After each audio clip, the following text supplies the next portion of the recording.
This is Vincent Price. Hear that? Thunder. A storm out there somewhere. The beginning of a mood. Uneasiness. And that, what was it? Something outside trying to get in? Someone outside? The hair rises on the back of your neck. Our story has those elements. Listen. That is the sound of a movie projector. I doubt that any of us will ever forget the absolute wonder we felt when we saw our first movie, silent or talking. How strange it all was. The fixed rows of theater seats facing one direction, forward toward that large silver-white screen hanging on the front wall. And oh, how justified was the almost religious attention which we and our fellow members of the audience showered upon that silver screen when the theater went dark. Because when the theater went dark, that screen came alive. People 10 feet tall talked, walked, and performed other physical feats infinitely more intriguing than our own lives. What secret magic was this that could create such absolute wonder? With maturity, and I dare say a good number of movies under our belts, we discovered the process behind movie magic. Those 10-foot giants up on the screen were images produced by the light from a motion picture projector. These images were the captured actions of people telling a story through a series of moving photographs called film. Whether we realized it or not, we enjoyed being held helpless witnesses to the sensations movies induced. Laughter, tears, anger, fear. The evening's final screening of Hollywood's latest blockbuster has just ended. The audience files out of the theater exits sharing their comments, their judgments. The ushers will clean up the theater before turning out the house lights and going home themselves. Night after night, this scene is repeated before the silent silver screen. That poor silent screen could tell so many stories if it only had a memory. Imagine one tiny theater somewhere in the world which did possess a memory. What stories would such a theater tell? And to whom and for what reason would it speak? And that's only the beginning of our story.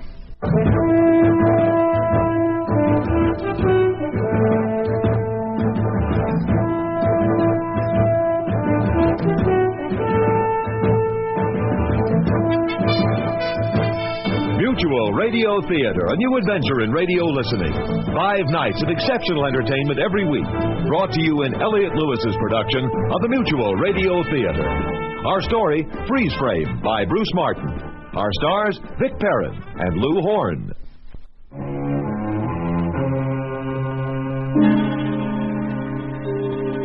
The stage is set for innocence to be altered, for something evil to happen. Innocence and evil. They're the key elements in the story I'm about to tell you. I didn't hear about this first scene until after it happened, but it belongs up front here so you can understand how it all began. Imagine a rain-slicked street in West Los Angeles. The time is 3 minutes past midnight. A sports car makes a sharp, hazardous left-hand turn, then speeds off down the street. The car's driver is Russell Long, a 34-year-old entertainment critic for a local Los Angeles television station. I'm his editor and his friend. I'll be turning up later. Right now, Russ is in trouble, as you can hear. Oh, hell, not tonight. Do you have any idea what the speed limit is on this street? Oh, I don't know, 35. Officer, would you mind shining that flashlight someplace else? Do you have any idea how fast you were going? 40? Oh, really, man, that light's killing my eyes. Try 55. Do you consider yourself college-educated? Oh, come on, give me a break. I just had a fight with my wife. And a couple of drinks, maybe? Yeah, I had a couple. Right after the wife and I didn't kiss and make up. Look, that flashlight's really annoying. I mean, it's not like I killed anybody, you know. Recite the alphabet. Oh, I can tell you're going to top my evening. A, B, C, D, E, F, G, H, I, J, K. What's the matter? Didn't they teach you the alphabet in college? LMNOP, QRSNTUV, W, and XYZ. Okay. Let's see your license and registration. Registration's in the glove compartment. I can wait. I'll send LAPD the bill for my eye examination. Here. The department has very little sympathy for drunk drivers, Mr. Long. Is that you, Russell Long? Yeah, that's me. Now, look, I made a bad turn back there, but I am not drunk. My wife's talking about a separation, and I'm a little upset. I know how that goes. Me and my old lady used to fight for days. Don't I know you from someplace? Probably the Beverly Hills Country Club. I caddy on weekends. No, your face. I couldn't see it before when you were shining your flashlight in my eyes. Oh, skip it, huh? I've heard this old pal routine before. You're him. Hey, relax. I'm not writing you up for doing 55 and a 35. What do you want from me? In fact, I'm not writing you up at all. You're the one, aren't you? Oh, drop it already.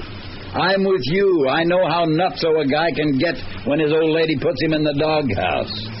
No, answer me. Do yourself a favor. Don't press your luck. Listen, I lied. I'm stinking drunk. If you're a cop, then take me in. Who are you? What do you want? What do you want from me?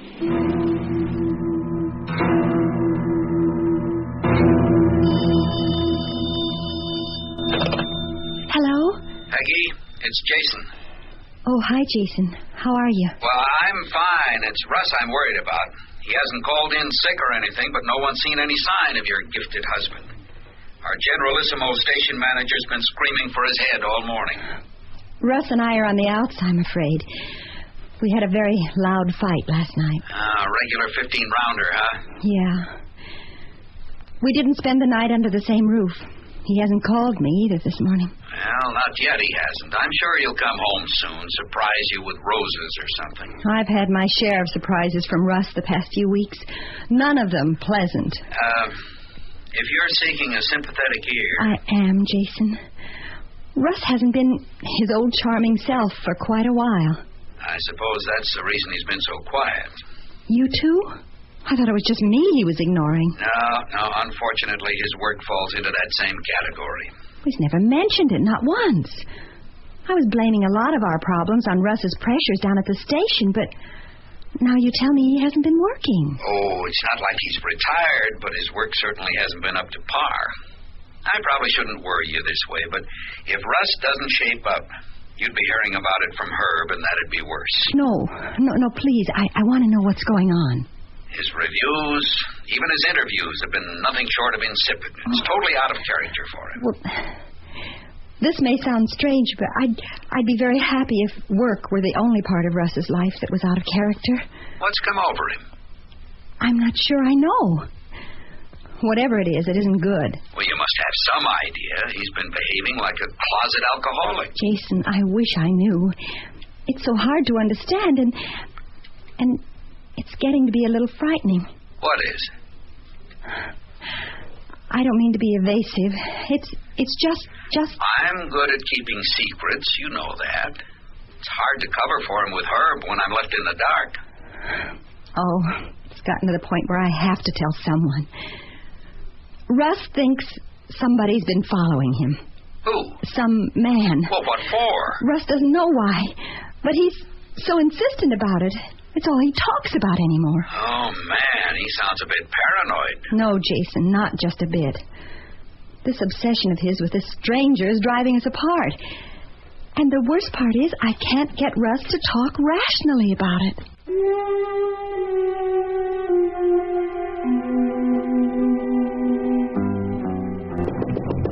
Russ, open up. I know you're in there. Come on, Russ. Who told you?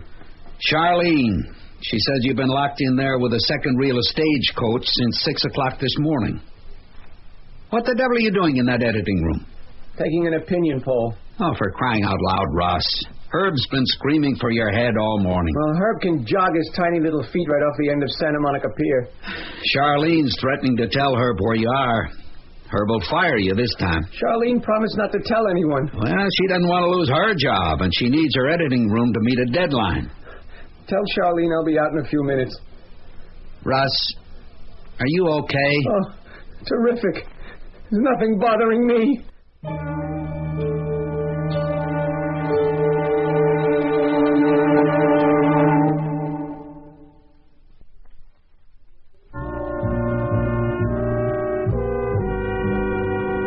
Pretty kettle of fish, as my grandmother used to say. She meant that everything was at 6s and 7s. You understand. But what I didn't understand was why my friend Russ had locked himself in an editing room with the second reel of John Ford's classic Western Stagecoach. Why only the second reel? And what was he planning to do with it? Russ, open up. Charlene's got 2 film crews coming in with deadlines to meet. Boo. Oh, very funny. You look like you were expecting a werewolf to step out of here instead of me. I didn't know what to expect. Where are you off to now? Someplace that's got coffee, a couple of slices of bread with something in between. Maybe a side order of surf and turf. How about telling me about the second reel of Stagecoach first, Oh, I'm sorry. I thought you already saw it. Oh, the rest of you may be changing, but not your sarcasm. It still doesn't have any wit. Touche. Who do you think covered your television review for you? Oh, you did that, Turkey? To my everlasting shame. Yeah, well, I guess I do owe you an explanation. You owe me a lot more than that, but I'll settle for an explanation. Peggy and I had a rotten fight last night. I hunted around for a project to keep my mind off her and came up with this Stagecoach thing. I'm preoccupied, nothing more. So I noticed. Your hands are trembling. Well, I didn't sleep much. Or you're working on something that's frightened the air out of your lungs. Peggy told you. I called her earlier looking for you. She's very upset. Now, look, my personal problems are none of your business. When your personal problems affect your work, they become my business. Your hands are shaking so bad you can't even light your own cigarette. If people would leave me alone around here, maybe I wouldn't be so edgy. If people keep leaving you alone, you won't be around here anymore. Come on. I'll buy you a cup of coffee in the office.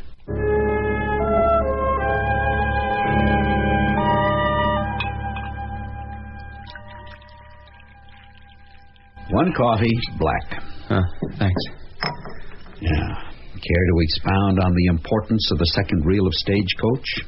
Or do I just go on thinking your mind has gone out to seed? I am not crazy. Okay.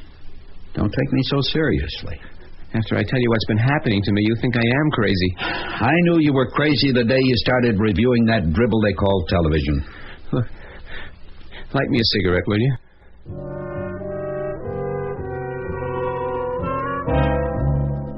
So, you believe this cop who stopped you last night is the same guy who's been following you, like the taxi driver you mentioned? Yes.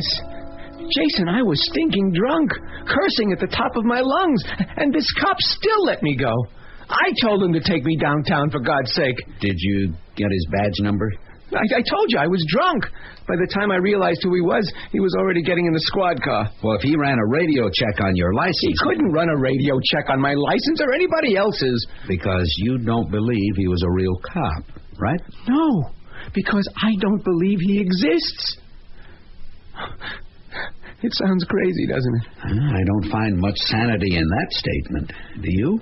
I am not crazy. That is the second time you've reminded me. Well, the more I tell you my story, the easier it is to forget. It's agreed. You are in your right mind. Now, that leaves 3 other possibilities. 1, you saw a certified policeman. 2, you saw someone who wasn't certified LAPD but wanted you to think he was. Or I think taking into account the emotional stress of your fight with Peggy and your inebriated condition, you hallucinated the whole episode. It wasn't a hallucination. He spoke to me. I touched his hand when I gave him my ID. Then we can assume he does exist. Well, if you believe phantoms exist, then he exists. There are people in this world who are skilled at making other people believe they are phantoms. For example, yourself of late, whenever you have an assignment that's due. Jason, Do you believe in ghosts? Oh, you're losing me again. Maybe you should continue this conversation with someone who can keep up with you, someone better trained at irrational behavior. I knew you'd end up suggesting a psychiatrist. Isn't that the point of this whole conversation? Nobody mentioned a psychiatrist. Yeah, well, I considered one. And? And after what I found this morning, I know a shrink couldn't help me. You're talking about the second reel of Stagecoach. What does your phantom have to do with that? He's in it. You found his face in the film? That's right. I cut out a damn good picture of him in the editing room on the Moviola. Same age, same build. He's wearing a cavalry hat. You found him in the charge scene, then? Yeah. Third extra over from the Bugler. I hope you're kidding. I'm not. It's pretty incredible, huh? Not at all. I heard this exact storyline last week at Universal. How did you know your policeman was an extra in Stagecoach? Oh, I see. Oh, you think it's real convenient of me finding my phantom in a 40-year-old film. Now, if you'd stop being so defensive, Russ, you'd realize I'm only asking the same questions anyone else would. And yes, I do think it's remarkably convenient, if not utterly implausible. Damn it, I know what I found. Wonderful. Tell me the whole story, okay? You are really pushing me, Jason. I am. Besides being your editor, I consider myself your friend. Okay. I spent the night in a motel on Little Santa Monica. $12 room. Even had an antique black and white TV set. I was too upset to sleep. I had Peggy on my mind, sure. But him, he was what wouldn't let me sleep. And guess what the station aired on the 1 a.m. movie last night? Oh, that one's obvious. Stagecoach. You took the print from Charlene into the editing room when you came in early this morning. Yes. I don't remember actually seeing his face while I was watching the movie last night. It was more of a feeling. Sort of a premonition. More than that. I knew I'd find his face somewhere in that film if I looked for it. Look, do you remember that Return of the Ringo Kid piece I did about 3 months ago? The sequel to Stagecoach Paramount was shooting. Herb sent you out to the valley with a film crew, didn't he? Yeah. We went to the Belton Stables in Chatsworth. John Ford had used some Chatsworth locations in Stagecoach, and Paramount naturally wanted to cash in on the nostalgia publicity. Well, so did Herb, if I remember. While I was out at the stables, I saw him, this guy, for the first time that I remember, anyway. He worked as a cowboy extra in the Ringo Kid sequel. Well, how many times have you seen him since then?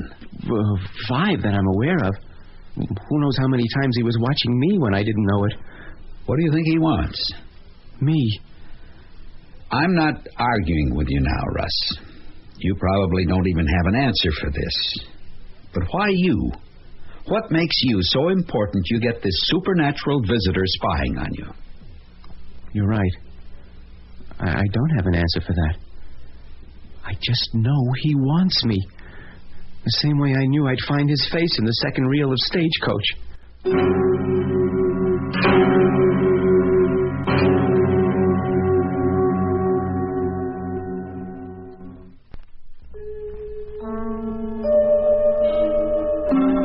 Now we're in a pickle. The kettle of fish is spilled, and the 6s and 7s are scrambled. Is there no way out?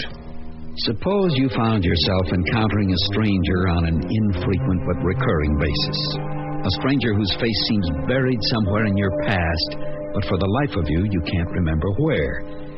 Add to this disturbing situation the fact that each time you see this stranger, he appears comfortably settled in a different occupation. First, you notice him as a cowboy actor, then as a taxi driver, then a policeman. Now, imagine your shock when you discover his face. You're absolutely certain it's the same face in a 40-year-old movie. That's the puzzle my friend Russ is trying to solve. Settle down, Drew. Gotta cool off before you can drink.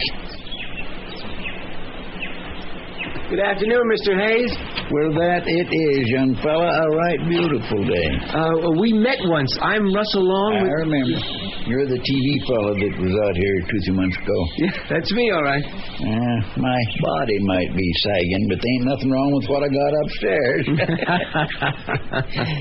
What can I do for you? I'm doing a story on an actor, an extra, actually, who might have worked here about 40 years ago. You really are digging up the past, ain't you? Yeah, I'm hoping I'll get lucky. I had this picture blown up from the charge scene in Stagecoach. The man I'm doing the story on is the third one over from the Bugler. Charge scenes wasn't filmed around here. Mr. Ford used Monument Valley up in Utah. Yeah, I know. You know, I first met the Duke when Mr. Ford brought his Stagecoach crew here to Chatsworth. Of course, nobody called John Wayne the Duke then. Fine young man he was. Made a great Ringo kid. Yeah, that must have been quite a thrill. The Duke was the best. You don't remember meeting this man, though, do you? Let me have a closer look at that picture of yours. No, that face there means nothing to me. I wish I could say the same, but that face won't leave me alone. Isn't there some way of finding out if he ever worked for the Belton Stables? This story's really important, huh? It could be the most important story of my life. Well, you come to the right place to do your digging. Just follow me. I gotta walk this filly into the barn.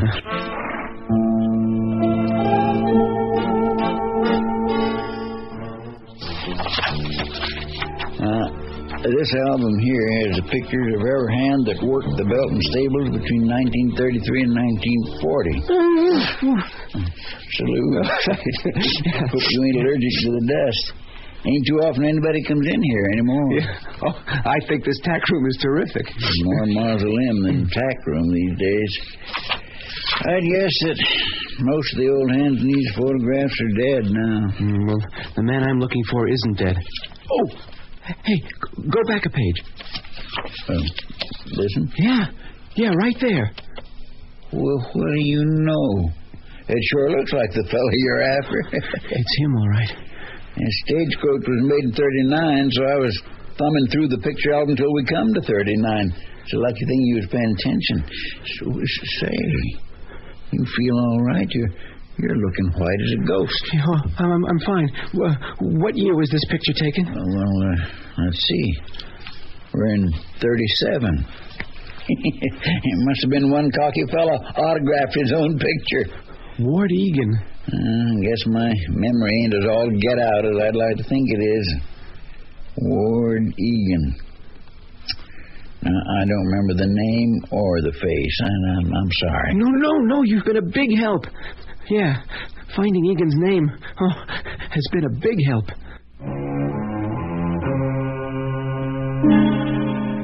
Now, just follow me, Peggy. You sit in a dark screening room for a couple of hours, usually alone, watching fictional characters act out fictional events. And you squeeze your mind, quite often to its limits, searching for those tiny traces of reality which will make those fictional characters real to an audience. Now, the psychological pressure... No, I see what you're leading to, and I don't agree. Russ is not losing his grip on reality. Did you consider that someone really may be following him? Yes, but Peggy, Russ believes the man who's been following him is the same man who played as an extra in Stagecoach 40 years ago. Well, we should help Russ find this old man and confront him. Then we get some answers. No. Russ insists, and I mean insists, that this man hasn't aged in 40 years. He has the same build, the same face as the extra he found in a 40-year-old film. He's absolutely convinced it's the same man. I can't believe this. Jason, what are we going to do? Well, that's what I wanted to discuss. I know an excellent psychiatrist who I'm certain can help Russ. I guess you're right. He does need help. Has he called you yet? No. Well, when he does, get him to come home and then give me a call. We'll get Russ the help he needs, and we'll make sure nobody but the three of us will ever know about it.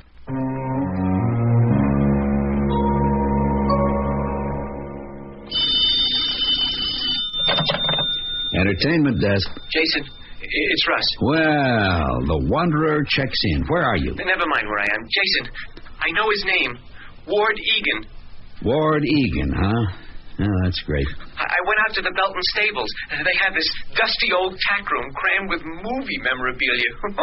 Oh, creepy, though. Real creepy. What made it creepy, Russ? It took us a while to find the right scrapbook, the one with Egan's picture in it. I spotted it first. The page was being turned, and I just stuck my finger out right on Egan's picture. I felt this real weird chill, like somebody poured a bucket of ice water over me. All right, you accomplished your detective work. Call it a day. Peggy called again. She's anxious to see you. Yeah, I called Peggy a little while ago. We're meeting for a drink in half an hour. Oh, good. Do me a favor, Jason. I'm not covering any more boob tube reviews for you. The haunted aquarium is your domain. No. Look in the bottom right-hand drawer of my desk. All right. What am I looking for? Just tell me what you see. It definitely stands out. Well, I don't see very much in here. A bunch of papers. Wait a minute. There's a directory. No. I must have left it in the trunk of my car then. Russ?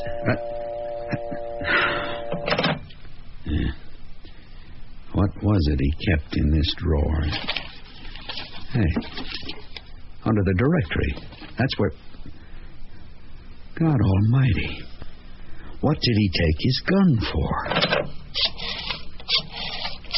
Peggy. Oh, you better be there, Peggy.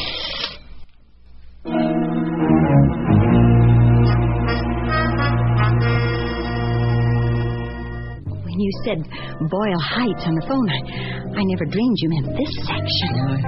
I like the atmosphere in this bar. The atmosphere comes from the slums outside the door and the derelicts in here. This used to be Ward Egan's neighborhood. Oh. Huh. I suppose I should have guessed that was why you wanted to meet here for a drink.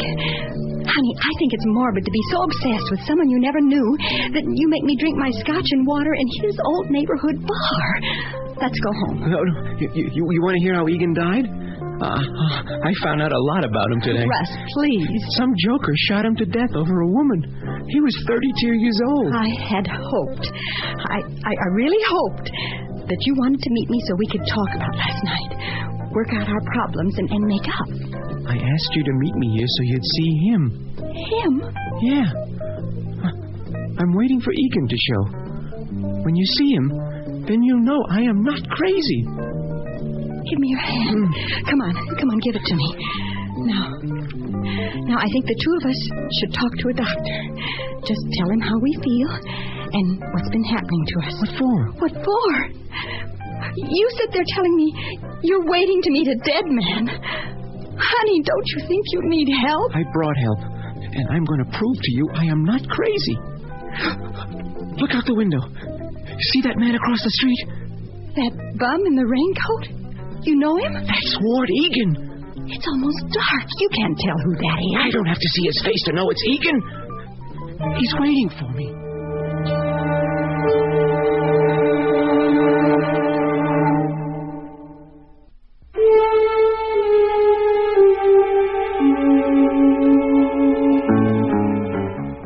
Vincent Price again, and here's the fourth act of our story. Look, Egan turned the corner. Russ, following that bum up ahead doesn't make sense. Oh, he moves fast. Don't ignore me. You're the one who isn't listening, Peggy. There is no rational explanation for Egan's ghost, or whatever that thing is walking ahead of us. Russ, that's a man up there, not a ghost. Ghosts don't exist. Oh, this one does, and I'm going to get it before it gets me. The way he's dressed, he belongs on Skid Row, but not in a graveyard. He stopped at that streetlight. Let's see what he does. All right, he wants you to follow him. He's luring you someplace.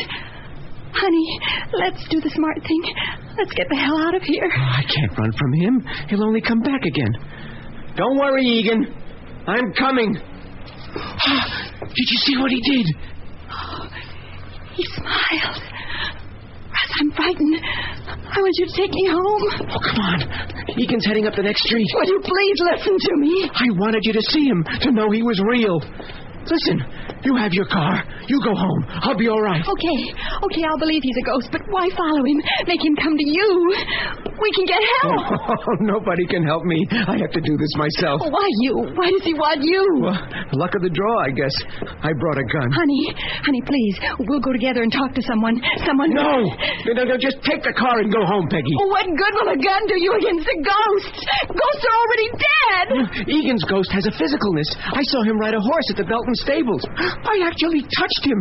When I handed him my ID last night for that speeding ticket, I touched him. We had a fight last night. You were drunk. Well, whether he bleeds or not is something I'm going to find out. Egan just walked into that deserted movie theater.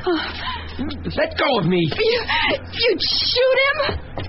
Oh, Russ, don't! Stay out of this. Don't! You could be shooting the wrong man in that theater. You saw him smile. They'll put you in jail or in asylum. I know what I'm doing. Please, put the gun away. Oh, what a mess. This isn't a theater. It's a garbage dump. It hasn't been occupied for years. Oh, yes, it has. Look at that door to the lobby. It's partly open. Egan must be just inside. Oh, please, Russ, come home. Do it for me. I'm waiting in the theater, Bonds. My name's not Bonds, Egan. What? I've waited a long time, Bonds. Well, you won't have to wait any longer. Russ, who are you talking to? Egan, can't you hear him? It's me, Russ. Peggy. You're talking to Peggy. You were always the type to hide behind the skirts of a woman, Bonds. Out of my way, Peggy. No! Russ, don't go in. Egan! Egan! Oh, God, no. Oh. Russ!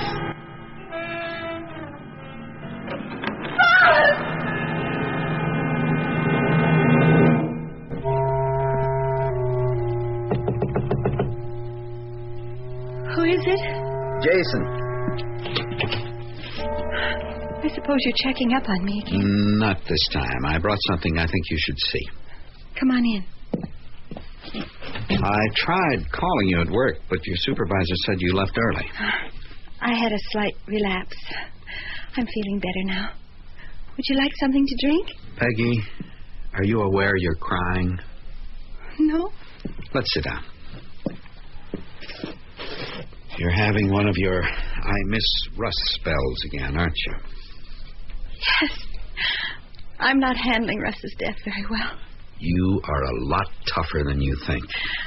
I was sitting at my desk looking up licorice in the dictionary when one of the girls told me. I couldn't remember how to spell licorice. I didn't even realize my tears were falling on the page. The police called earlier. Anything new? Yes. They think they've come up with a motive. They found the man you followed into the movie theater? No. They found a bag of heroin stuffed into one of the seats in the theater. Heroin? The police believe the theater was the site of a heroin buy. Russ walked in on the dealers and they shot him. In that neighborhood, something like that isn't just possible, it's probable. They still don't know the identity of the man you and Russ followed? No witnesses. The police told me that isn't unusual for Boyle Heights either. I wish I'd never agreed to meet Russ there. Oh, then he'd have gone alone. You didn't see how desperate he was for me to believe in Egan's ghost. Now it's too late. Now I believe, but I still can't bring myself to tell the police. They'd never believe me because I hardly believe it myself. I just know what I think I saw. I, honest to God, don't believe there was anything you or I or anyone else could have done to prevent Russ's death. I really have to work on stopping these crying spells. Take a look at these pictures I brought. Okay, I'll try.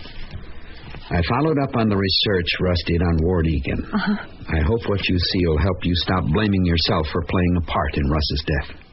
That's the picture Russ edited out of Stagecoach. Yeah.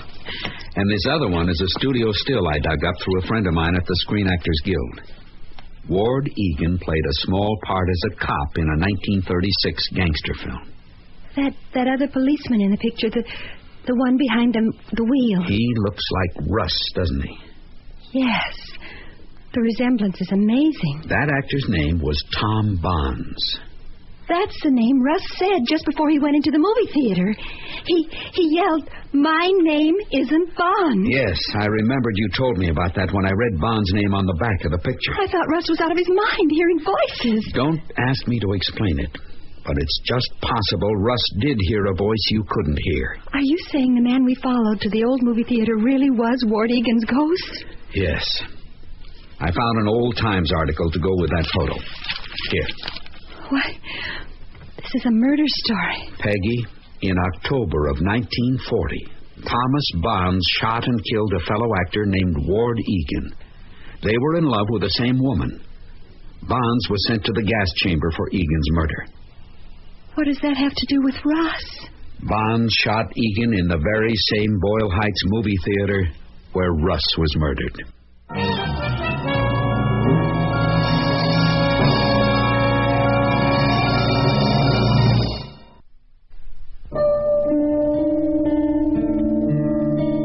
Our birth is but a sleep and a forgetting. The soul that rises with us, our life's star, hath had elsewhere its setting, and cometh from afar. My friend Russell Long, the Tom Bonds of an earlier lifetime and the late protagonist of my story, might have done well to ponder William Wordsworth's poetic speculation on reincarnation. Sadly, the idea of a connection between past events creating the terror Russell confronted in the present never occurred to him. He blindly assumed that Ward Egan's ghost was terrorizing him for no other reason than random chance. And blindly, he followed Egan's ghost to his death in the same Boyle Heights movie theater where Egan had died 4 decades earlier.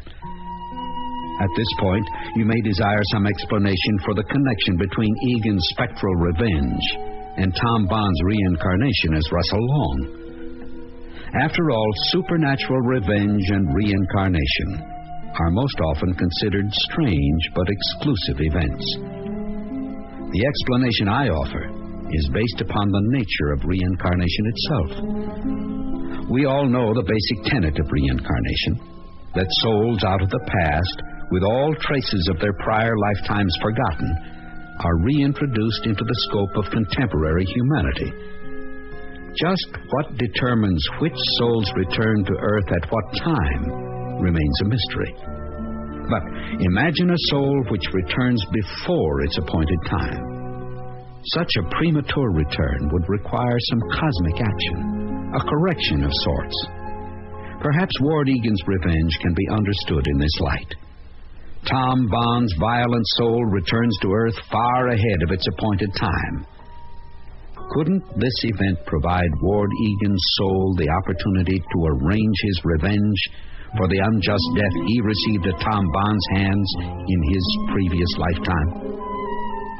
Well, it's only a private speculation. But don't forget it if you ever notice a disturbingly familiar but unnameable face that seems to be following you.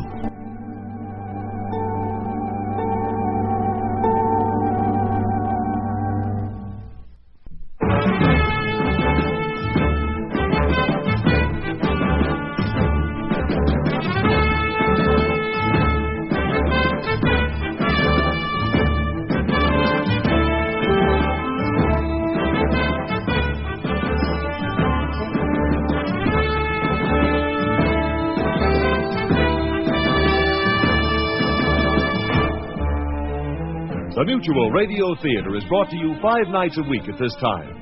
Tonight's original radio play, Freeze Frame, was written by Bruce Martin and produced and directed by Fletcher Markle. Your host was Vincent Price. Our stars were Vic Perrin and Lou Horn. Featured in the cast were Janet Waldo and Parley Bear. John Harlan speaking. The Elliott Lewis production of Mutual Radio Theater is a presentation of CBI.